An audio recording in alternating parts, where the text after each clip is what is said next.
वाढणं, मोठे होणं. वाढणं म्हणजे नक्की काय असतं? फक्त उंची वाढणं की कॅलेंडरची पानं पलटणं?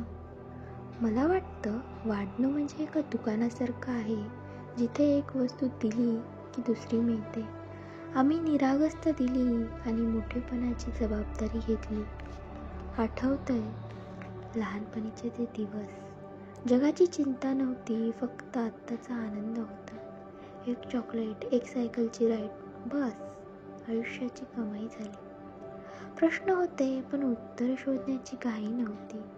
पावसात नाचताना आईच्या ओरड्याची भीतीही गोड लागायची. दुःख झालं तर रडून मोकळं व्हायचं आणि 2 मिनिटात विसरूनही जायचं.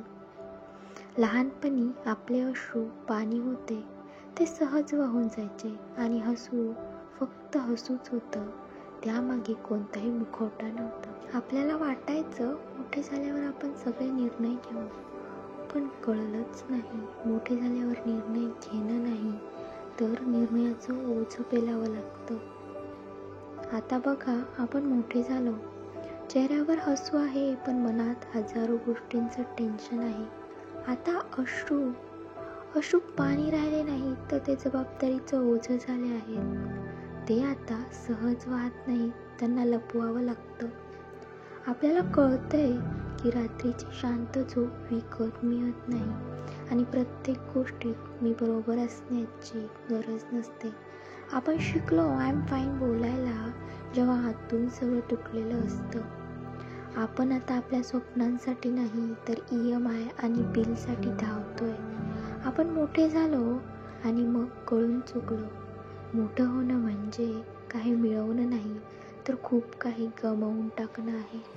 आपल्यातील तो लहान मुलगा, तो बिनधास्त होता, तो आता कुठेतरी आतल्या कपाटात बंद झालाय आणि त्याला बाहेर काढण्यासाठी आता आपल्याकडे वेळच नाही.